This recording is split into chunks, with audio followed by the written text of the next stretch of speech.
everybody, and happy holidays. I'm Meredith McGrath with Redner's Markets, and I am here today with our Director of Employee Relations, Alexis Foreman.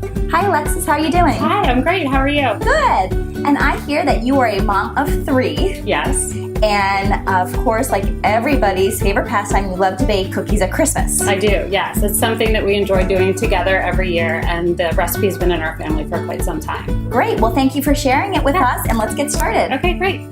Okay, so we start with our confectioner's sugar, and we're going to add the ingredients, softened butter. This is always a mess. And this is definitely something that the kids could help out with too. Oh yeah, they love doing this. We fight over which project. One wants to stir, one wants to mix. Sometimes they both want to mix. And now as they get older, they're not all that interested. They just like to eat them. Right. That's kind of my place. Change. I'm not into baking. I like to just eat cookies. Yeah, I do like baking. That's one thing I like to do. They like, as I said, they like to eat. Yeah. This is the shortening. Okay. And how many different cookies do you bake at Christmas time? Typically we do something fun, which the candy cane cookies are always fun. We'll do reindeer cookies, and then, you know, the staples, the chocolate chip cookies, things like that. Okay, and then an egg. There's nothing like once you put these cookies in the oven, the smell that it makes to the house, it really makes you feel like it's Christmas time. Definitely. It's always fun. And this is the almond extract. Okay. So far, everything looks really easy. And very fattening. That's what makes them good, yeah. And then moderation. We add the vanilla. And then we're just gonna mix all of that together. Okay, sounds good. I'll take that from you. Thank you.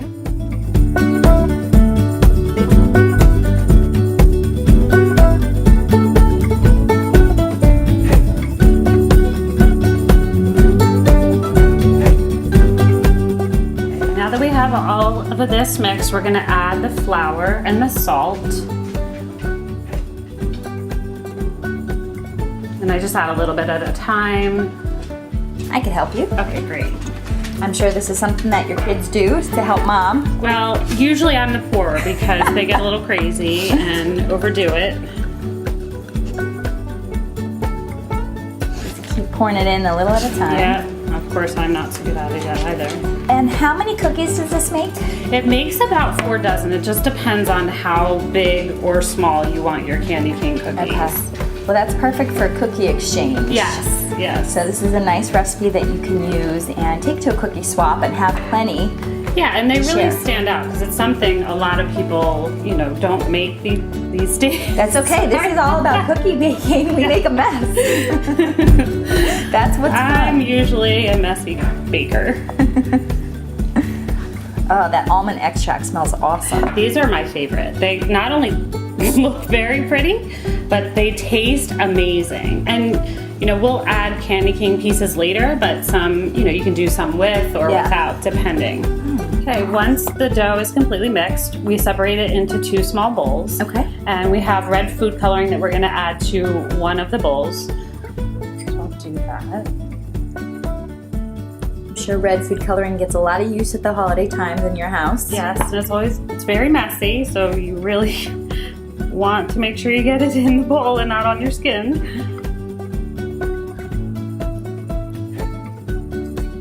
Thank you. And we're just gonna mix that around. And you can, you know, add more or less depending on the color that you want to see. The type, I guess, how red you would like your dough. Okay, once we have our dough separated and the red food coloring in one, we're gonna take a little bit of the red. Okay, this looks like the fun part. This is the fun part. This is the part that kids actually really enjoy. So they'll come back to do this part if they get bored. And you're gonna kind of roll it in your hand a little bit. Okay. To make it like a cylinder, I guess is the best way to describe it. And you're gonna need to add a little bit of flour too, otherwise it'll stick to you. Every year at the beginning, when we start doing these, it takes a little while for us to get the right groove. Yeah. So at first, you know, we eat the first couple because they never really work out the way we want them to. I think they all taste the same though. Yes, oh, of course. And it's nice to make a couple extras that aren't perfect that you could keep at your house and eat. Definitely. As long as you can get them not to eat the dough. Okay. So I'm going to add a little bit of flour. Okay.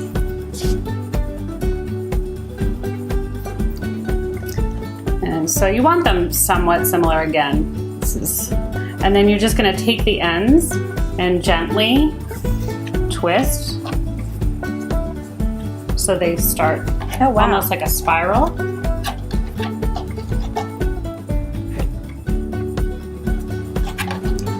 And you can really mold these however you'd like. You can twist more or and kind of make it a shape of a candy cane. It's like a perfect candy cane. Yeah, now this one's a little bit bigger, so if you do them this size, you may not get, the 4 dozen. Okay. But the bigger they are, they're a little bit easier and they stay together better.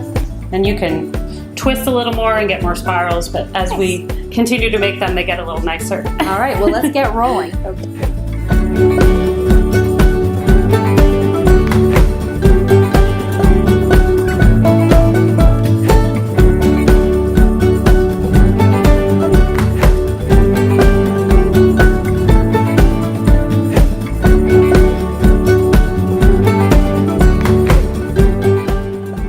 Alexis, we have all of our candy canes rolled and on the pan. Yeah, so the next step is you're going to heat them at 9 minutes at 375. Okay, sounds good. Yeah.